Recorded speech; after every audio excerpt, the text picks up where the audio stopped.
Hey guys, this is Mike the Wrestling God Smith. You guys know what time it is. It's for my my NXT AEW review. So I'm gonna get right into it. The first match we had,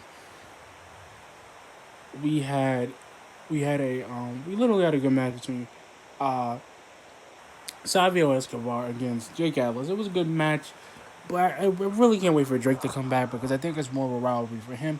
Not saying that Jake like he put his heart into it, but like I said before, this dude has been changing the game. I'm glad that Joaquin Wild and Raul Mendoza are actually becoming more of a thing. He's not a party guy anymore.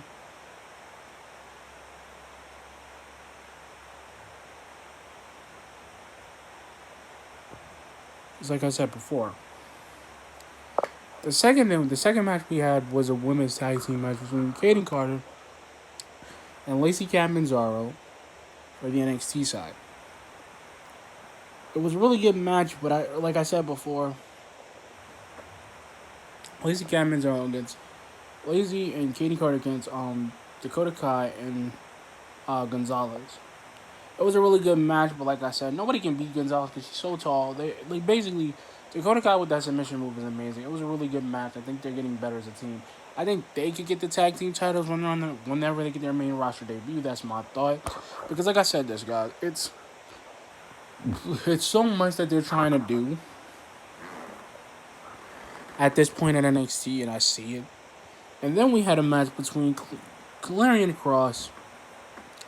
We had a match between Clarion Cross and Bronson Reed. It was a fantastic match. I love that he's just a monster. And Bronson Reed put up a fight with him. It was a hoss match. Two big hosses throwing each other around. It was great. Bronson Reed almost won, but Clarion Cross got the submission on him and he made him tap out. It was a great match. And I think he's gonna want Adam Cole next. After or he might want Keith Lee. I would love to see that. I think Keith Lee should be his next opponent. The next match we had an Aaliyah match versus Rhea Ripley. It was a very quick match. The match happened because Aaliyah slapped Rhea in the face, which wasn't a bad thing to do. But Aaliyah's been winning. But the thing is, she should have moved her way down instead of moving her way up with Rhea Ripley.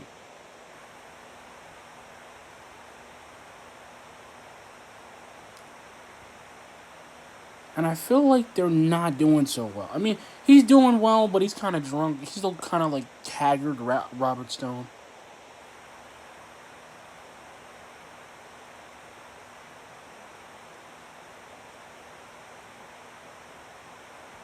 He's still haggard Robert Stone. I haven't really seen Chelsea Green in a while. And I love the match we have between Cameron Grimes uh, and Damian Priest, which wasn't a bad match. I just think I like Cameron Grimes as a competitor, but as a promo dude, he's so delusional. Like he ends up like just because you won three straight victory doesn't mean you're the best performer in the NXT roster, dude. And I'm just like I know he wants a North American title shot because I know he does.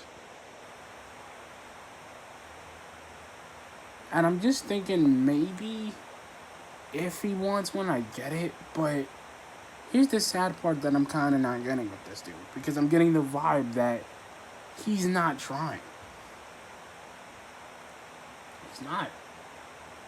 He doesn't do anything. He doesn't do nothing to kind of make the brand better. And I'm kind of sad that he's not doing it. I'm sad, bro. Like I'm sad that he's not getting the opportunity. And this is the thing too that I want him to be better, and he's not. And then we had, and which I love that we had this. The next match that we had was basically for the NXT North American Championship, a triple threat between the new Johnny Gargano, the Prince Finn Balor, and Mr. Bask in his glory Keith Lee. Like I said, guys. The crowd was really into this match. It was great. I think you know what, Keith Lee. Before I get to the end of the match, we had a lot of moves. Like we had the like Johnny Gargano moved out of the way. He did a sleeper on Lee. Tried to submit him with a sleeper. Same thing with Finn. Finn did a sling blade on outside outside to Lee, pushed him into the stairs. They both pushed him into the stairs, and Keith Lee almost did the. He pushed him into the plexiglass like he did. Johnny Gargano into the plexiglass like he did in Takeover. So he did that. So pretty much he did that and had that done. And you know what? I love that. Like next week we're gonna get a match, and I loved that we're doing a lot of things with this. And you know what? I love that we had a really good match with these two. We did. It was really good. There was a lot of good spots. Johnny Gargano doing the triple foot stomp on Keith Lee's like ribs, and then doing the shotgun dropkick into Johnny, that knocked it into Keith Lee, and then Keith Lee does the Big Bang Catastrophe into Johnny Gargano and Finn Balor to get the pin. And he retains the belt. And then we had a match between Dexter Lumis and Roddy Strong, which I don't think he's over his phobia just yet of Dexter Lumis, because he ran. I don't know why. It was a funny thing because he hopped in, hopped out of the ring, and he ran. And then he tried to do that choke thing to Bob. He tried to do it to Bobby.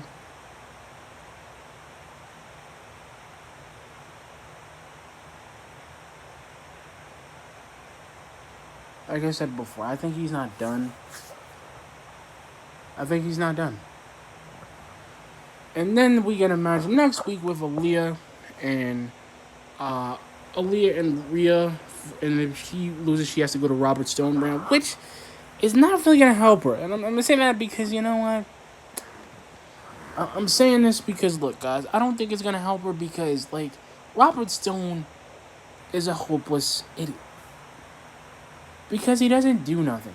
And I'm sorry that he doesn't. But it was, like I said, in the next 2 weeks, we are getting the most fantastic, the match that we thought we would never get. We're getting Keith Lee against Adam Cole for a winner-take-all match.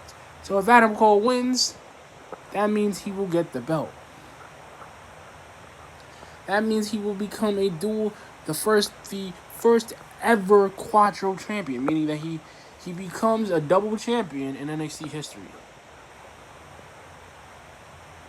And we get to see it because I think if he does it, if he wins against Keith, because Adam's not dropping that belt, he's not, and Keith is gonna lose somehow by if it's gonna be interference by the Undisputed Era, or it's gonna be him doing the last shot to Keith Lee. Because even when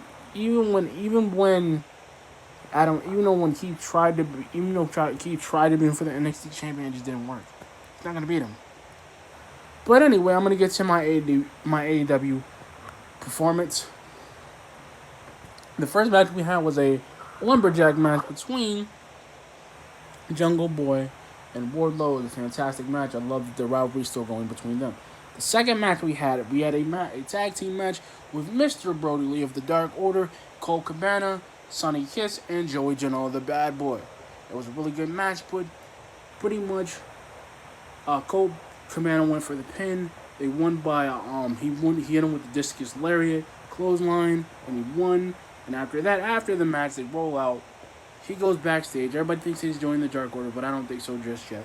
And then we get an attack by Lance Archer against Sonny Kiss and Joey Janela.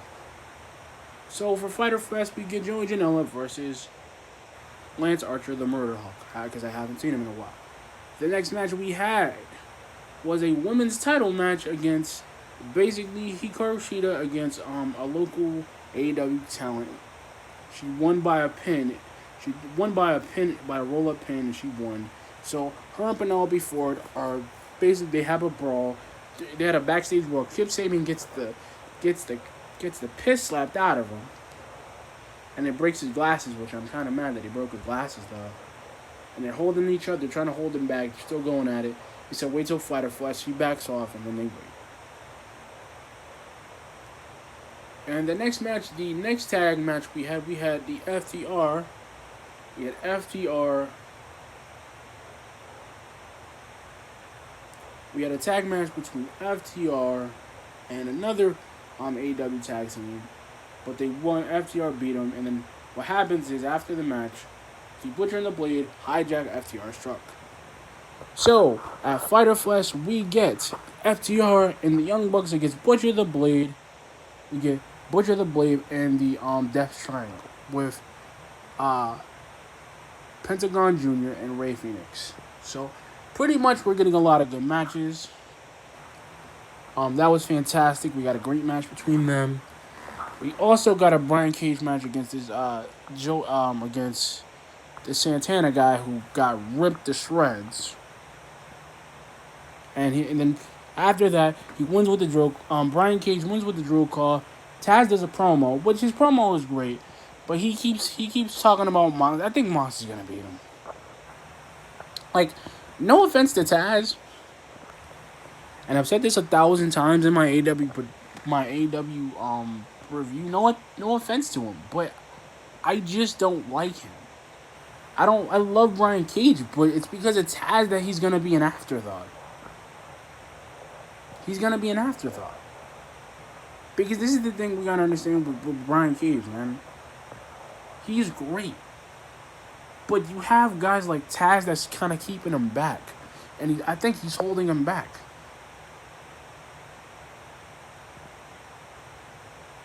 That's the sad part. I think that he's holding him back. I think that he's not really giving Brian Cage, like, he won't even do a promo, which I'm mad that Taz is doing all the talking. He's the mouthpiece like Paul Heyman does for Brock. And I just feel like, yo, he's a great guy. He's got to be a great promo dude. And that's the sad part. We get guys who are doing so well. And then we get our final match, which was Matt Hardy versus Santana. And Matt Hardy just beats the living tar out of him. So, for the matches that are coming on Fyter Fest that I'm going to introduce, we have Orange Cassidy against Chris Jericho. We have Nyla Rose she's going to probably have a match against Hikaru Shida, or she's going to make an announcement that she's going to challenge her again for the title again. So pretty much AEW was great, guys. NXT was great. But like I said before I even end this video, because I have to talk about some stuff, I'm just using a little bit of time here. Like I said, guys, is this. AEW and NXT are great. It is. Oh, and next week on NXT, we are having a Fatal 4-Way for the Women's Champion. They are bringing back, it's going to be NXT for the NXT Great American Bash. So they're bringing that back. But like I said before, before I get into this, NXT deserves an A, AEW deserves an A. But what I see is this. Oh yeah, I now remember what the FTR were doing. What the FTR were facing. They were facing SCU. See, I love that they have this. They're having a rivalry with every team. And the thing is, I love the promo. They were just burying every tag team in AEW. And I feel that this is my thought to this, guys. Before I end this video, this is my thought. Brian Cage is not dropping that title. I mean, Mox is not going to drop that title to him. I'm sorry. Because you know what? Taz is hyping him up so much that we've seen this dude, he's nasty. But this is the thing. This is what happens to every big guy in AEW, just like in NXT. They always lose. They make him a monster, then they don't book him. And this is what I was saying. Brian Cage is a great dude. But to my point, he is literally... I'm just thinking he's not a mouthpiece. Like, I'm sorry. I just think this dude is literally being hyped up because of Taz. That's all to me. I really think he's just being hyped up because Taz is hyping this dude up and making him a star. And in the back of the seat here, I don't think. I just don't think he's ready. Like, I'm sorry. I'm sorry, this dude, I don't think he's ready. I'm sorry that I don't think he's, like, ready to handle it, because he's not. And like I said before, like I said with this video, I love this. It was great tonight. It was really good. These storylines are making sense to me. I love it. I hope you guys watch this video. Like I said, you guys can, this video will be up so you guys can rewatch it. Like I said, I'm telling you guys the truth. I don't think Brian Cage is going to do it. I don't think Keith Lee is going to be Adam Cole in 2 weeks' time, because Adam Cole might be the longest reigning double champion we have. I'm just being real, guys. I'm just seeing the bigger picture. Because the reason why I see the bigger picture is this, is because he's just doing what I think he would do. And this is the thing. You've got guys who are massive talent. Same thing with Cameron Grimes. He was so delusional, thinking he's gonna beat anybody. I don't even think he's gonna become champion. I think he just might go to main roster. But like I said, guys, like, comment, subscribe. Peace.